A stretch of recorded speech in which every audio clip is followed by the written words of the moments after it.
Have you ever been made to feel small, like you were nothing more than dirt on someone's expensive shoe? Casey felt that way every single day of her engagement. Her fiancé's family didn't just dislike her, they loathed her. They mocked her. Thrift store clothes laughed at her job and called her a gold digger to her face. At her own engagement dinner, the humiliation hit its peak. They pushed her until she broke. But they made one fatal calculation. They assumed Casey was poor. They didn't know that the text message she just received wasn't from a debt collector.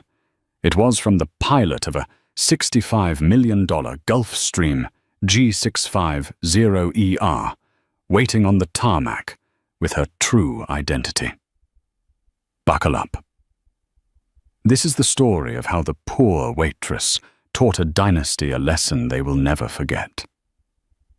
The gravel crunched beneath the tires of the 2014 Honda Civic, a sound that seemed deafeningly loud against the hushed, manicured silence of the Sterling estate. Casey gripped the steering wheel until her knuckles turned white. Beside her, James reached out and covered her hand with his. "It's going to be fine," James said, though his voice lacked conviction. He was a good man, or at least he tried to be. But he was a Sterling, and in Newport, Rhode Island, that name carried a weight that could crush bone. Mother promised she'd behave. "It's just a dinner, Casey. Just family." "Just family who thinks I'm after your trust fund," Casey replied, her voice tight. She smoothed down the skirt of her dress. It was a simple navy A-line she'd bought at a terrifying discount at a department store outlet. She thought it looked elegant. Against the backdrop of the Sterling mansion, a sprawling limestone beast with ivy climbing its turrets, it felt like a dish rag. "They don't know you like I do," James soothed, unbuckling his seatbelt. "Once they see your heart, the money won't matter." Casey forced a smile. If only it were that simple. They stepped out of the car.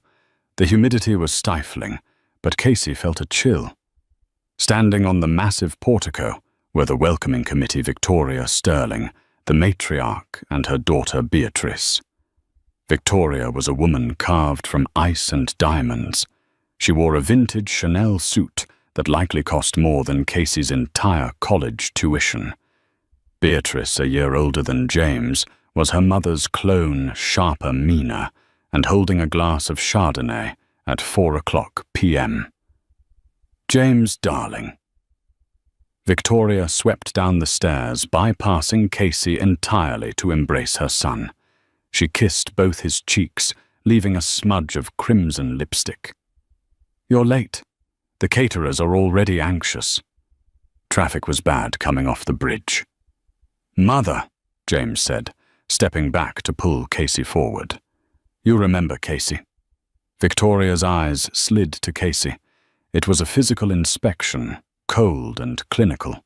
She looked at Casey's scuffed heels, the slightly frayed hem of her dress, and finally her face. "Of course," Victoria said, her tone flat. "The artist, is that what we're calling it this week? I'm working freelance graphic design now." "Mrs. Sterling," Casey said, keeping her chin up. "And picking up shifts at the bistro on weekends." Beatrice snorted into her wine glass. "A bistro? How quaint. I suppose someone has to serve the food. I just never thought James would bring the help home through the front door." James stiffened. "Beatrice, that's enough." "It's fine, James," Casey said quietly, though her stomach churned. "Let's just go inside." The interior of the house was a museum of old money. Oil paintings of ancestors who looked constipated lined the halls. The air smelled of beeswax and judgment. As they walked toward the drawing room, Casey felt the familiar weight of her secret pressing against her chest. She wasn't just Casey the waitress.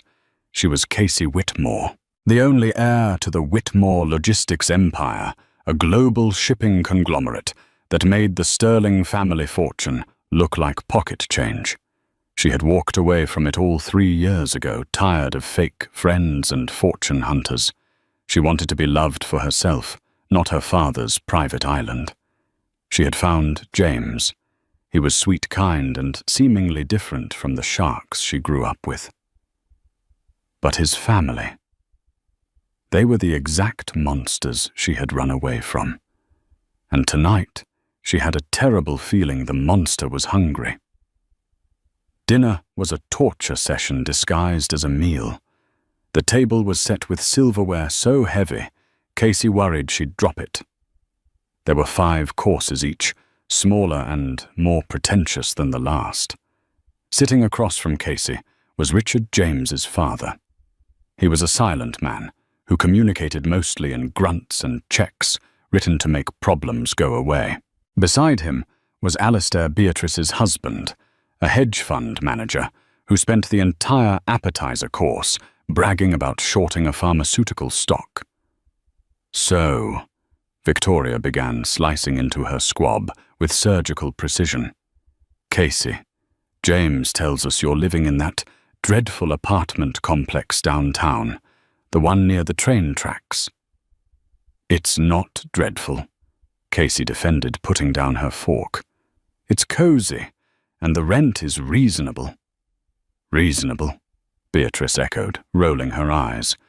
James, you can't possibly intend to live there after the wedding. It's a safety hazard. I heard someone was mugged 2 blocks away last week. We haven't decided on housing yet, James muttered, taking a large gulp of wine. Casey looked at him, willing him to be stronger. To say, I don't care where we live as long as I'm with her. But he didn't. He just looked at his plate.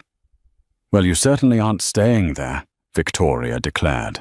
Richard and I have decided to gift you the east wing of the estate. You'll live here, under our supervision. Casey's fork clattered against the china. Mrs. Sterling, that is very generous, but James and I want to build our own life, independently. Victoria laughed, a dry, brittle sound. Independently? With what funds? Dear, your bistro tips. James's allowance. Let's be realistic. You are marrying into this family. You will abide by our standards.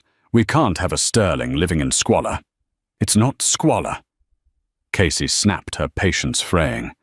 It is to us, Beatrice interjected. Actually, Casey said, reaching under her chair for the small bag she had brought. Speaking of the wedding and family, I wanted to give you this, a token of appreciation for hosting tonight. She placed the bag on the table. It was a simple paper gift bag with tissue paper.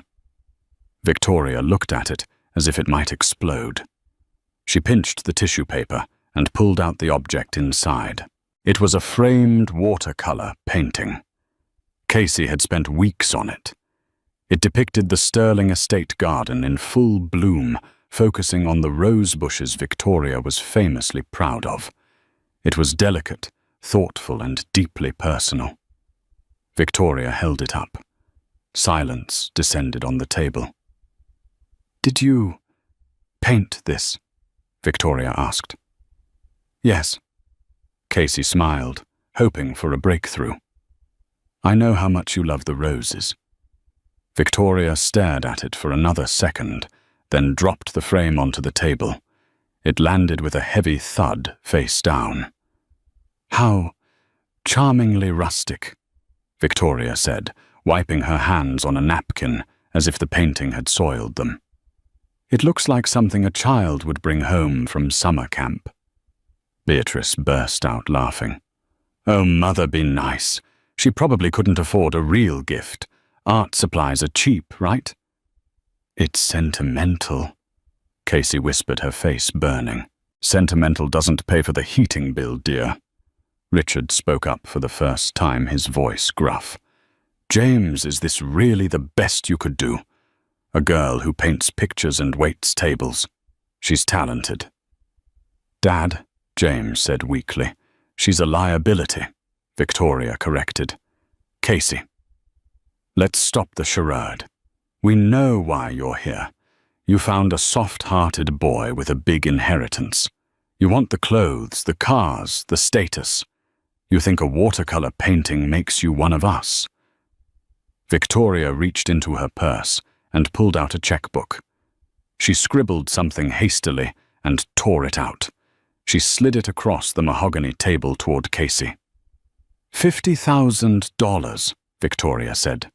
Take it. Break the engagement. Leave tonight. And never come back.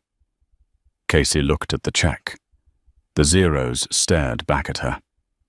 You think you can buy me? Casey asked, her voice trembling not with sadness, but with a rising volcanic anger. Everyone has a price.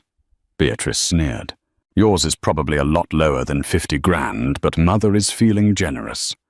Casey looked at James. Are you going to let them talk to me like this? James looked pained. Casey, please.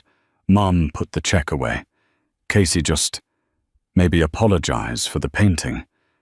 Tell them you'll try harder to fit in. The air left the room. Apologize for the painting. Casey stood up. The chair scraped loudly against the floor. No, she said. Her voice was suddenly steady. The trembling stopped. The waitress was gone. The heiress was waking up. Sit down. You're making a scene, Victoria hissed. I'm done sitting down, Casey said. She picked up the check. $50,000. That's what you think I'm worth. It's more money than you'll see in a lifetime. Beatrice laughed. Casey ripped the check in half, then in quarters. She let the pieces flutter down into her half-eaten soup. I don't want your money, Victoria. I don't want your estate. And sadly, she looked at James, her eyes full of pity. I don't think I want a husband who can't stand up to his own mother. Casey, don't do this, James pleaded, standing up. You're just emotional. I am emotional, James. I'm disappointed. Suddenly, a low rhythmic vibration buzzed against the table. Casey's phone, face down next to her water glass, lit up. The screen displayed a name, Captain Halloway, Flight Ops. Casey ignored it. Who's calling you? Beatrice asked, peering at the phone. Debt collector. The phone rang again. Persistent. Casey picked it up. She didn't tap decline. She swiped answer and put it on speaker. This isn't a good time, Casey said into the phone, her eyes locked on Victoria. A crisp British voice filled the silent dining room. The quality of the audio was crystal clear. Miss Whitmore, my apologies for the interruption, the pilot said. But we have a window issue at Teterboro. The flight director wants to know if you'd prefer we bring the Global 7500 to Newport State Airport instead. It's closer to your current location. We can have the car on the tarmac in 20 minutes. The room went dead silent. Victoria froze. Whitmore. Did he say? Whitmore. Newport is fine, Captain, Casey said calmly. And have the ground team ready. I'll be leaving immediately. Copy that, Miss Whitmore. The Global is fueled and catering has been stocked with the 08 Dom Perignon you requested. We are wheels up as soon as you arrive. Casey hung up. She looked around the table. The smirk had vanished from Beatrice's face. Richard was squinting at her, as if trying to solve a complex math problem. Whitmore, Richard muttered. Wait, you aren't related to Jonathan Whitmore. He's my father, Casey said, picking up her clutch. Though I suppose you know him better as the man who acquired your shipping division last quarter. Richard's face drained of color. He went pale grey. The Sterling family shipping business had indeed been bought out recently, a hostile takeover by Whitmore Logistics that had saved the Sterlings from bankruptcy, though they had kept that quiet. That's impossible, Victoria stammered. You drive a Honda. You work at a bistro. I drive a Honda because I like to stay grounded, Casey said, her voice icy. I work at a bistro because I wanted to see if I could make it on my own without my father's name opening every door for me. I wanted to find someone who loved me, not the Whitmore fortune. She turned to James. He looked like he had been struck by lightning. Casey, he whispered. You're a billionaire. I'm Casey, she said sadly. I'm the same girl you drove here with. But apparently that girl wasn't good enough for this table. She needed a bank account to be treated with respect. She walked around the table, her heels clicking on the hardwood. She stopped behind Victoria's chair. By the way, Victoria. Casey leaned down, whispering into the older woman's ear. That watercolor painting, I was going to hang it in the guest house I planned to buy for us. The $14 million estate down the cliff. But you're right. It is too rustic for a sterling. Casey turned to the door. Don't bother seeing me out. My ride is here. As if on cue, the distinct thwop, thwop, thwop of a helicopter rotor began to fade in from the distance, getting louder by the second. Beatrice ran to the window. Mother, there's a Sikorsky landing on the lawn. On the front lawn. Casey didn't look back. She walked out of the dining room, leaving the Sterlings sitting in the ruin of their own arrogance. The manicured lawn of the Sterling estate, usually reserved for croquet and garden parties, had been transformed into a landing zone. The sleek, dark blue Sikorsky S-76 helicopter sat idling its rotors, slicing through the humid Rhode Island air with a deafening thwop, thwop, thwop that shook the antique window panes of the mansion. Casey stepped out the front door. The wind from the rotors whipped her hair back, but she didn't flinch. She felt a strange sense of calm in the chaos. For 3 years, she had made herself small. She had softened her voice, rounded her shoulders, and dulled her shine to make James feel big. No more. 2 men in black tactical suits stepped out of the helicopter. They moved with the fluid precision of Secret Service agents. One of them, a broad-shouldered man named Mason, who had been her father's head of security since she was a child, jogged toward her. He didn't look at the house. His eyes were scanning the perimeter. Miss Whitmore, Mason said, his voice cutting through the noise as he offered a hand. Package is secure. Are you injured? Only my pride, Mason, Casey said, her voice steady. Let's go. Behind her, the front door of the mansion burst open. James stumbled out, followed closely by a frantic Victoria and a pale-faced Beatrice. The wind from the helicopter caught Victoria's meticulously sprayed updo, tearing it apart in seconds. She looked less like a queen and more like a scarecrow in Chanel. Casey, wait! James screamed, running toward the aircraft. Casey paused, 1 foot on the helicopter's step. She turned back. James stopped 10 feet away, blocked by the second security officer, who simply held up a hand. The young Sterling heir looked pathetic. His tie was crooked, his face flushed with a mix of alcohol and panic. Casey, please, James yelled over the engine roar. We can talk about this. I didn't know. Why didn't you tell me? Casey looked at him. Really looked at him one last time. Because James, she shouted back, her voice cold and carrying over the wind. I needed to know if you loved me, or if you just loved the idea of saving someone beneath you. And tonight, I got my answer. You didn't defend me when I was a waitress. You don't deserve me, now that I'm a Whitmore.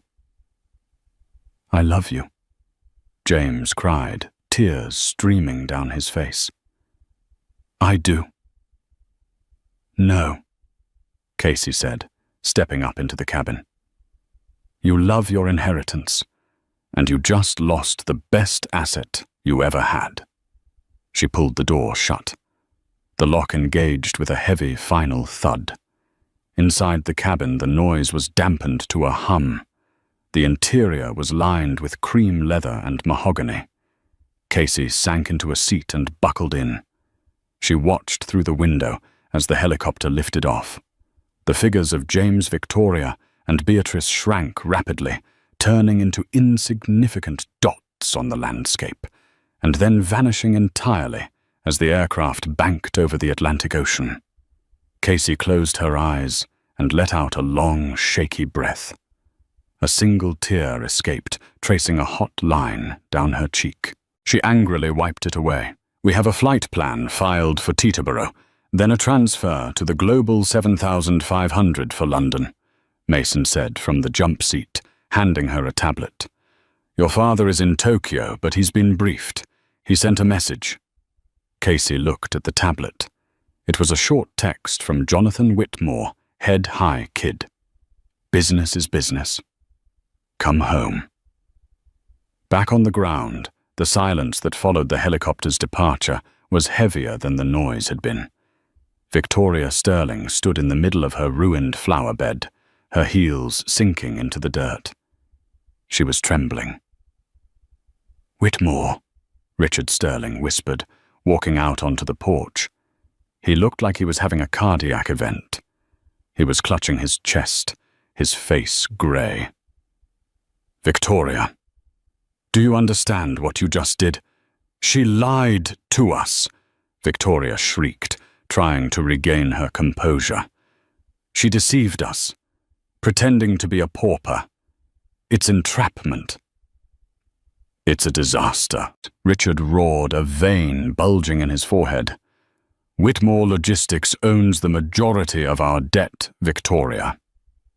The bridge loan that kept the company afloat last month, that came from a Whitmore subsidiary. If Jonathan Whitmore decides to call that loan in because you insulted his daughter, we are destitute. We won't just lose the summer house, we will lose everything." Beatrice covered her mouth. "But she was driving a Honda. She wore polyester." "It was a test," James said, staring at the empty sky. He fell to his knees in the grass. "It was a test and we failed. I failed." "Get up, James," Victoria snapped, though her voice wavered. "We are Sterlings. We do not kneel. We fix this. Richard, call your lawyers. Beatrice, find out where she's going. We will apologize. We will send flowers. We will smooth this over." "You can't smooth over a humiliation like that with flowers, Mother," James whispered, looking at the spot where the helicopter had been. "She looked at me like I was a stranger." "She's gone." "No one is ever gone when there is money involved," Victoria hissed, her eyes narrowing. "She wants to play power games, fine. We'll remind her that the Sterling name still means something in this society." Richard looked at his wife with grim realization. "Victoria, you aren't listening. The Sterling name is just a logo on a sinking ship, and Casey Whitmore just took the lifeboats." 3 days later, the atmosphere in the Sterling household was funeral. The phone hadn't stopped ringing, but it wasn't friends calling to gossip. It was creditors. It started slowly. A credit card declined at the country club, then a freeze on the corporate accounts. By Wednesday morning, the rumors were swirling in the Wall Street Journal. Sterling Industries was being audited. A massive block of their stock was being dumped, driving the price down by 40% in 24 hours. Someone was systematically dismantling them. "It's him," Richard said, pacing the drawing room. The floor was littered with financial papers. "Jonathan Whitmore. He's squeezing us." "We need a meeting," Victoria said. She was dressed in black, looking severe and aged. "We need to talk to Casey. She's a sensible girl. She loved James. She won't let her father destroy us." "She won't take my calls," James said from the couch. He hadn't shaved in 3 days.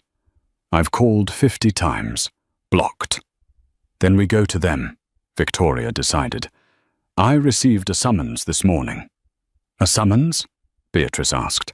An invitation to the Whitmore Logistics Headquarters in Manhattan, Victoria said, holding up a thick envelope embossed with a silver W.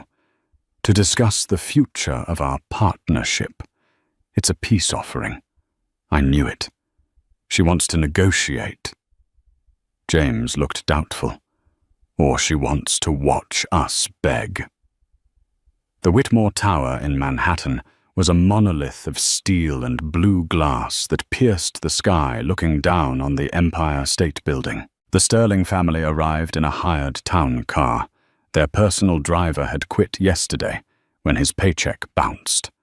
They were escorted not to a meeting room, but to the penthouse executive suite. The elevator ride was long and silent. When the doors opened, they were met by a wall of windows offering a panoramic view of the city. The room was vast, cold, and intimidating. A long conference table made of black obsidian sat in the center. "Please have a seat," a sharp-looking assistant said. "Ms. Whitmore will be with you shortly." They sat. James, Richard, Victoria, and Beatrice.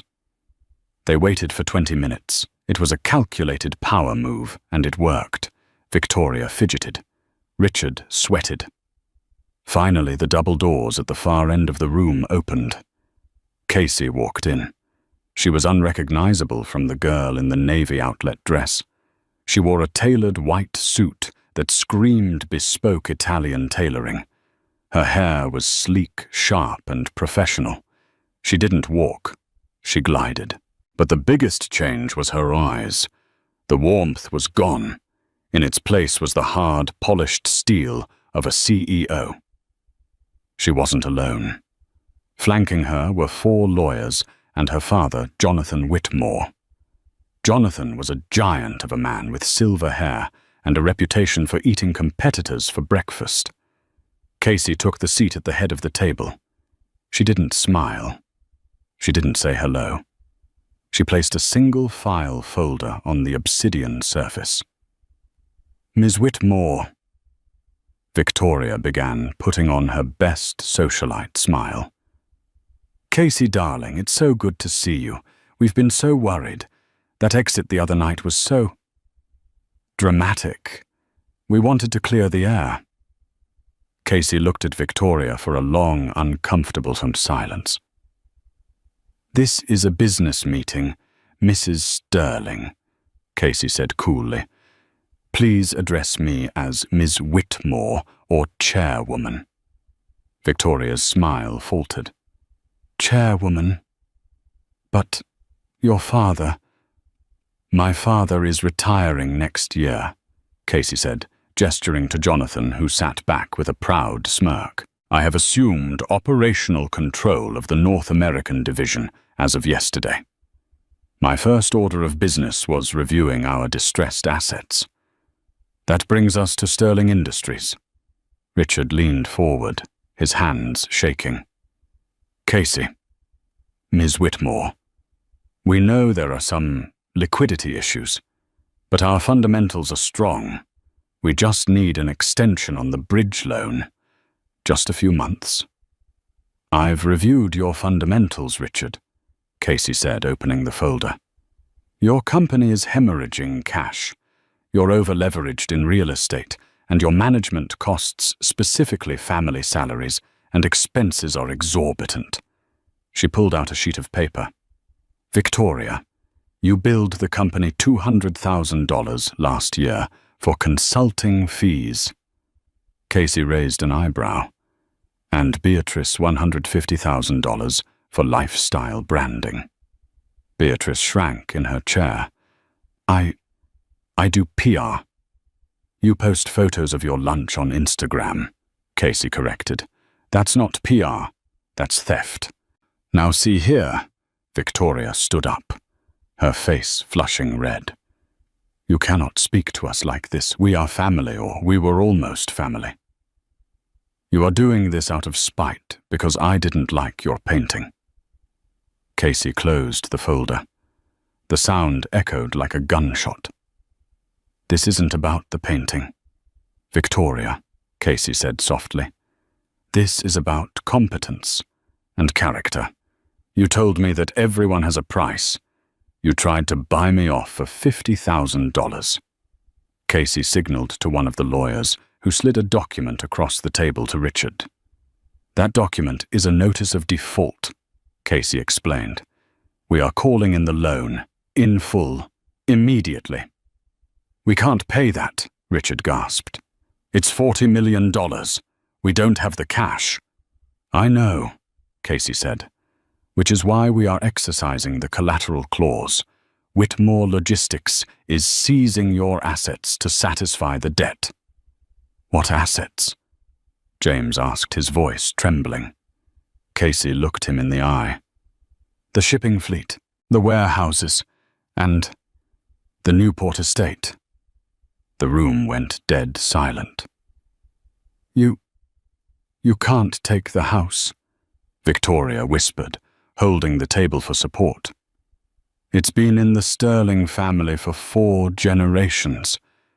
It's our home. It's a house, Casey corrected. And frankly, it's too expensive to maintain. We plan to liquidate it. I believe a developer is interested in tearing it down to build condos. They'll be very reasonable units. Perhaps the kind of place where people like me, the help, can afford to live. You're a monster, Beatrice sobbed. I'm a businesswoman, Casey said, standing up. You mocked my poverty, not realizing that my poverty was a choice. My wealth is a weapon, and you gave me every reason to pull the trigger. Casey, please, James begged, standing up and reaching across the table. Don't do this. I love you. We can start over. I'll leave them. I'll come with you. Casey paused. For a second, her mask slipped. She looked at James with a profound sadness. You had your chance to leave them, James, she said quietly. You sat at that table and watched them tear me apart. You didn't stand up. You just drank your wine. She turned to her father. I'm done here. Excellent work, chairwoman, Jonathan said, standing up and buttoning his jacket. You have 24 hours to vacate the Newport property, Casey said over her shoulder as she walked toward the door. I'd suggest packing. I hear the rental market is terrible this time of year. Casey walked out of the room, leaving the Sterlings in the glass tower, surrounded by the sky with absolutely nothing beneath their feet. The fall of the House of Sterling didn't happen with a bang. It happened with the beep of a reversing truck. It was exactly 24 hours after the disastrous meeting in the glass tower of Whitmore Logistics. The sky over Newport seemed to understand the mood. It had turned a bruised, sullen purple, unleashing a cold, relentless drizzle that soaked everything to the bone.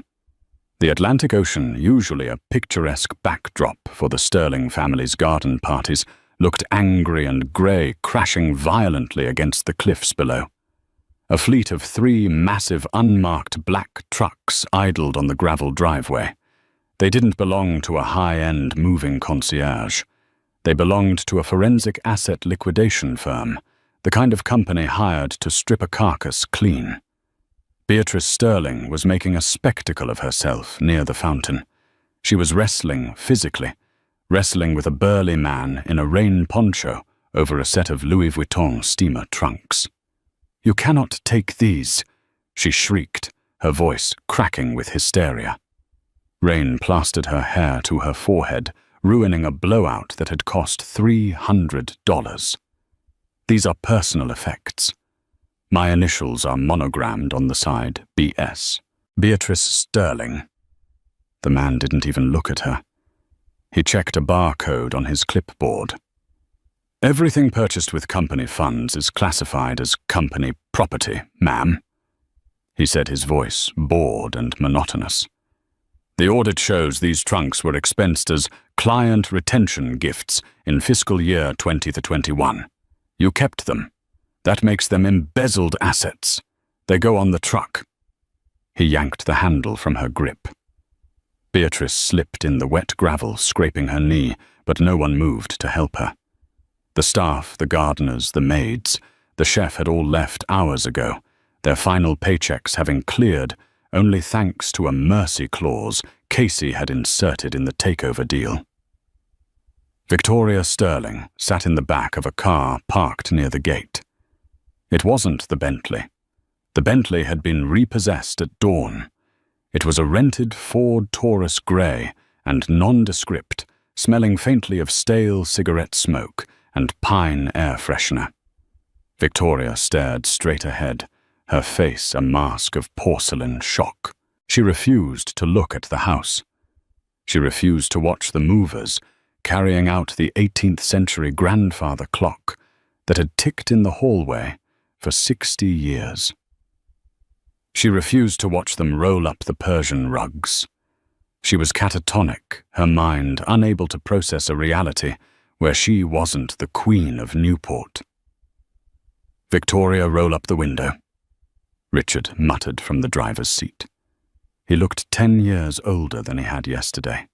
His hands, usually steady on the wheel of a yacht, were trembling as he gripped the steering wheel of the Ford. The neighbors are watching. And they were.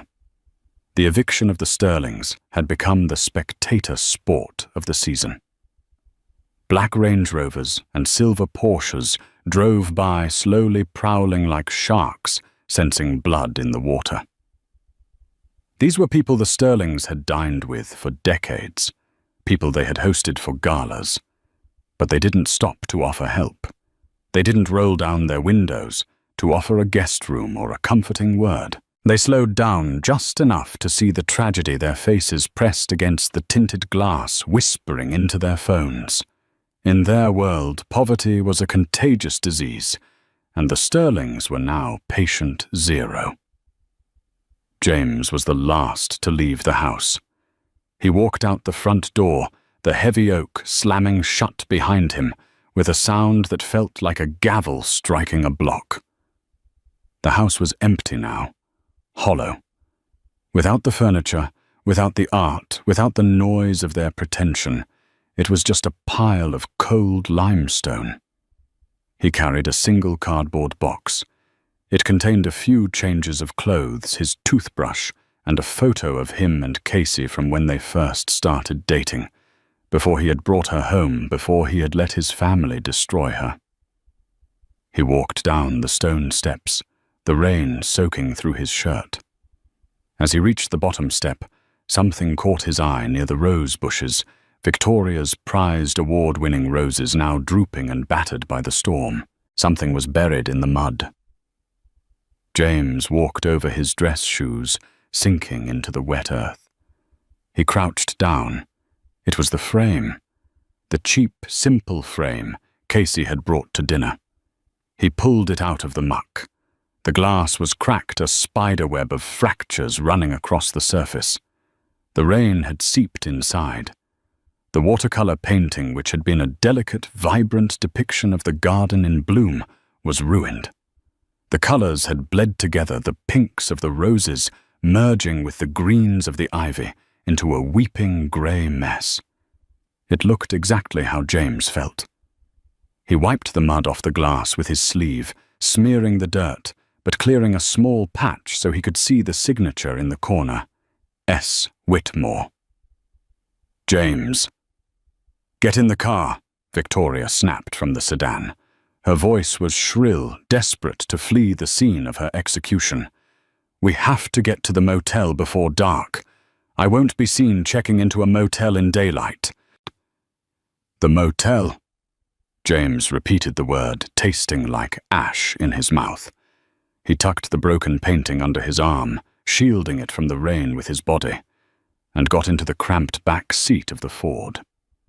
As they drove away, the iron gates swung shut behind them, locked by a security guard who used to salute James every morning. Today, the guard simply turned his back and lit a cigarette.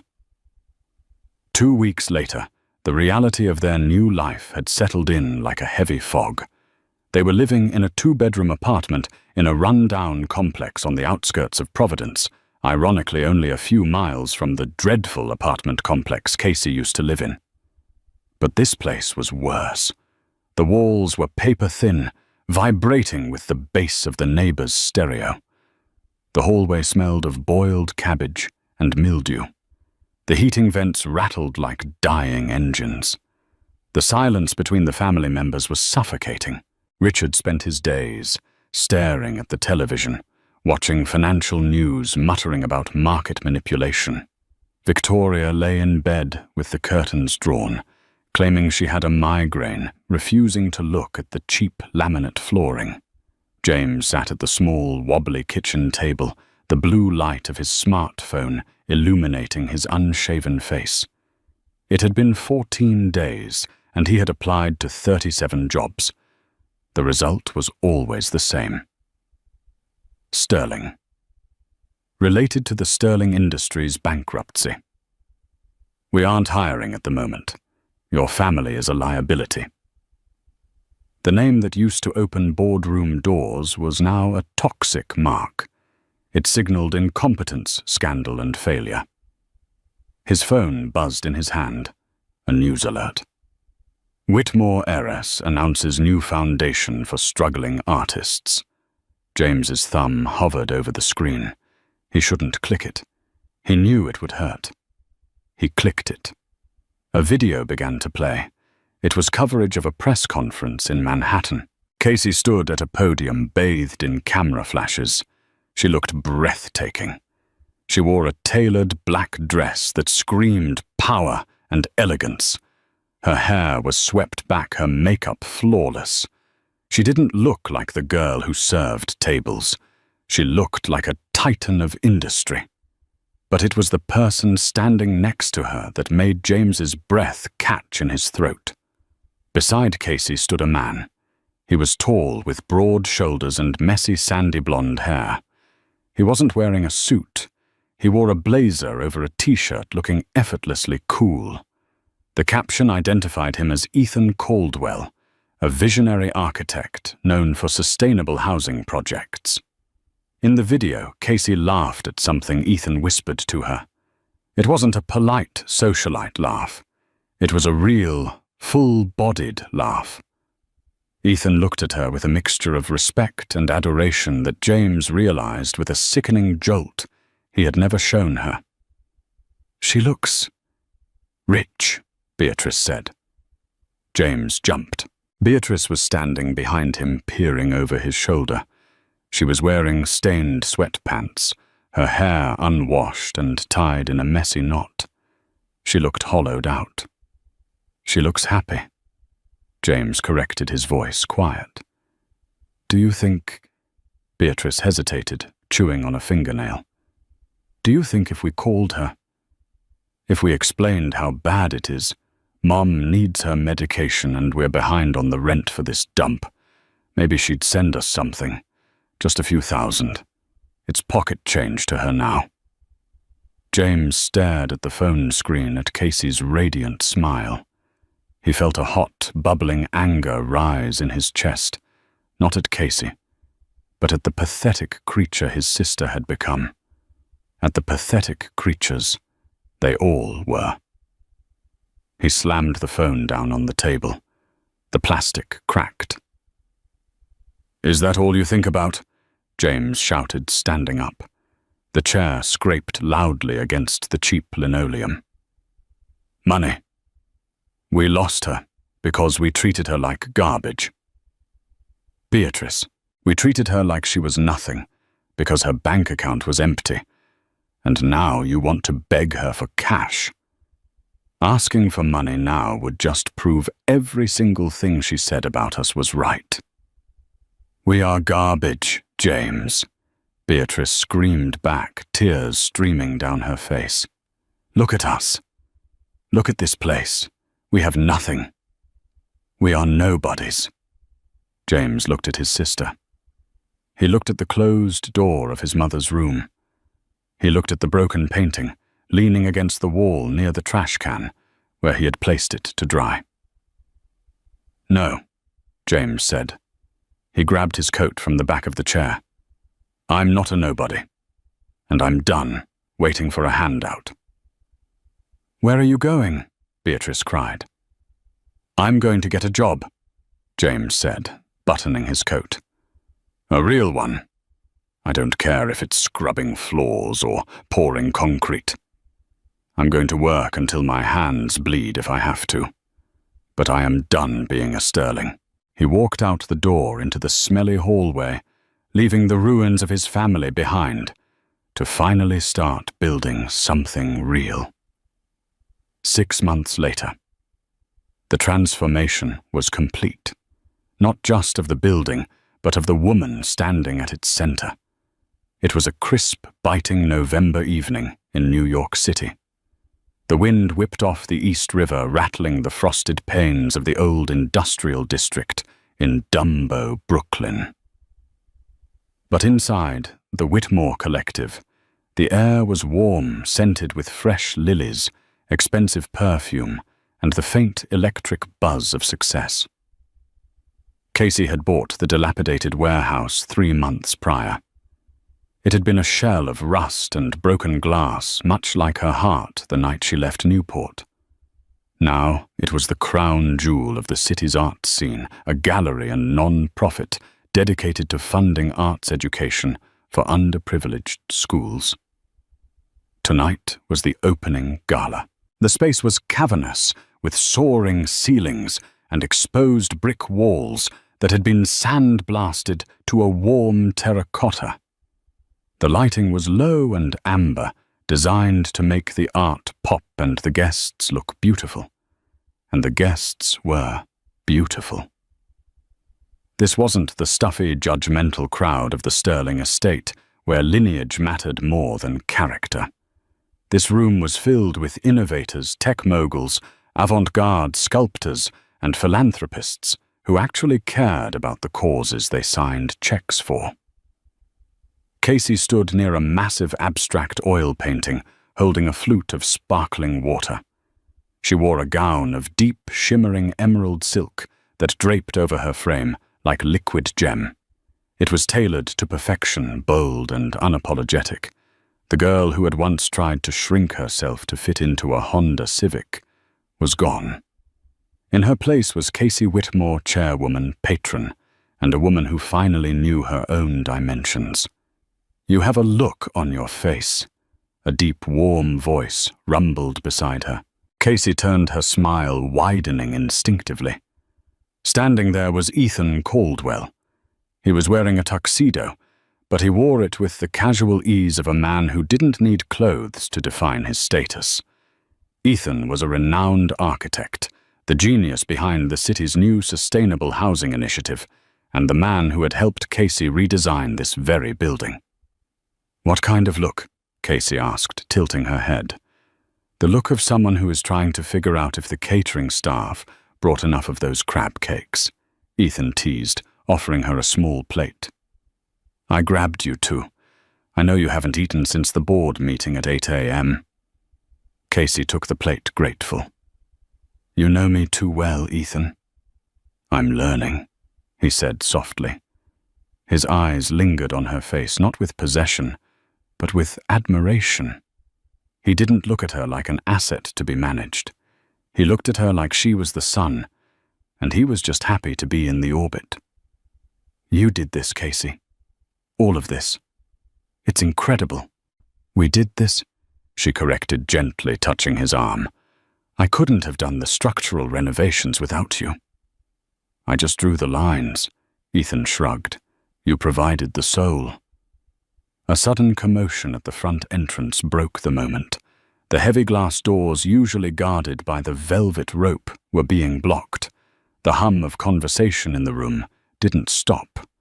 But Casey's instincts, honed by months of high-stakes corporate warfare, pricked up. She saw Mason, her head of security, step forward. His broad back blocked the view of whoever was trying to enter. He was shaking his head firmly. "Trouble?" Ethan asked, following her gaze. "I don't know," Casey said, handing him her plate. "Stay here. I'll handle it." "Do you want me to come?" "No," Casey said, smoothing her dress. I think I need to do this alone. She walked across the polished concrete floor. The click of her heels was rhythmic, confident. As she approached the entrance, Mason turned. "Miss Whitmore." Mason said, his voice low.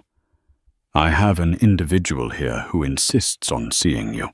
He's not on the list. I've told him to leave, but he claims he has property of yours." "Let him through, Mason," Casey said quietly. Mason hesitated, then stepped aside. The cold wind from the street rushed in, carrying the smell of rain and exhaust, and standing there, shivering slightly in the doorway, was James Sterling. Casey felt her breath hitch, but only for a second. He looked diminished. That was the only word for it. The golden boy of Newport was gone. James had lost at least 15 pounds. His face was gaunt, the cheekbones sharper, his tan faded to a pale winter grey. He wasn't wearing the bespoke suits his mother used to pick out for him. He wore a simple, off-the-rack button-down shirt that was slightly wrinkled and a pair of trousers that had seen better days. But it was his hands that caught Casey's attention. James, who had never lifted anything heavier than a champagne flute, had hands that were raw red and covered in healing blisters. "Casey," James said. His voice was raspy. He stayed on the threshold, afraid to cross the line into her world. "James?" she replied. Her voice was steady. She searched inside herself for the anger she had felt 6 months ago, the burning rage of the dinner table. It wasn't there. It had burned itself out, leaving only a cool, distant pity. "What are you doing here?" "I saw the article," James said, fumbling with the strap of a canvas bag on his shoulder. "About the opening. I knew I couldn't get a ticket. But I had to come." "If you're here for money, James..." Casey started, her tone hardening slightly. "No," James interjected quickly, holding up his hands. "No. God, no. I'm not here for that, I swear." He took a deep breath, his eyes darting around the opulent room, seeing the success she had built without him. The shame on his face was palpable. "I'm working," he said almost proudly. "Construction, up in Yonkers. It's hard, minimum wage. But I'm learning. I'm paying for my own apartment. It's a studio, and it smells like boiled cabbage, but it's mine. Mom and Dad, they're still blaming everyone else. But I couldn't do it anymore." Casey softened. "I'm glad to hear that, James." "Really?" "I brought you something," he said. "When the movers came, that day, they were tossing things into the dumpster. I saw this in the mud." He reached into his canvas bag and pulled out a flat rectangular object wrapped in brown butcher paper. He handed it to her with trembling hands. Casey took it. She carefully tore the corner of the paper. It was the watercolor painting. The damage was obvious. The high-quality paper she had used was warped from the rain. The colors of the rose garden had bled together, the pinks and greens, merging into a bruised purple. It wasn't the pristine image she had painted. It was scarred, but it was framed. The frame wasn't the expensive gold leaf of the Sterling estate. It was simple raw pine. The corners were mitered imperfectly, clearly done by hand, by someone who was learning how to use tools for the first time. "I couldn't afford a professional framer," James whispered, looking at his boots. "I did it myself in the evenings. I sanded the wood down. I bought the glass from a hardware store." Casey ran her finger over the rough wood of the frame.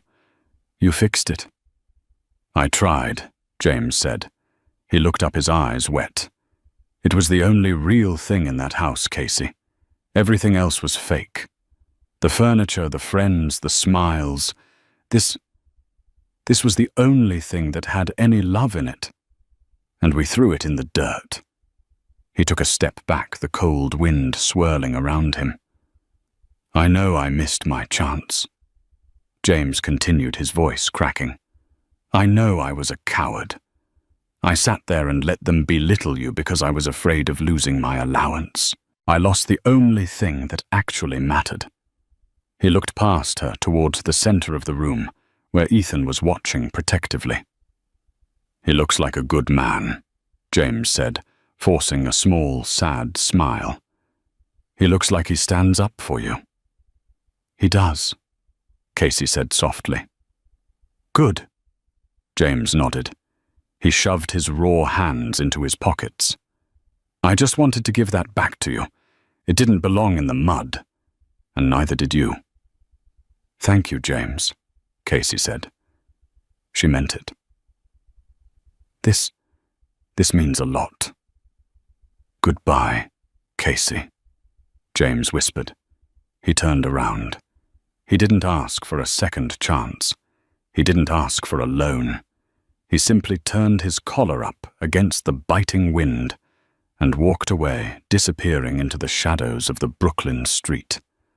A man with nothing finally starting to become someone. Casey watched him go until he was just a speck in the dark. Is everything okay? Ethan's voice came from behind her. He placed a warm hand on her lower back, grounding her. Casey looked down at the painting in her hands. It was flawed. It was water-stained. It was imperfect. Yes, Casey said, taking a deep breath. Everything is perfect. That's the painting, Ethan asked, looking at the warped paper. The one from the story. Yes. It's a bit damaged, Ethan noted gently. Do you want me to have Mason put it in the office? Casey shook her head. She turned and walked toward the main gallery wall, the prime spot between $1 million abstract sculpture and a famous photographer's portrait series. There was a small, empty space there. No, Casey said. It goes here. She hooked the rough pine frame onto the wall. Against the pristine white backdrop and the gallery lights, the water-damaged painting stood out. It looked out of place, and yet it commanded attention. Why there?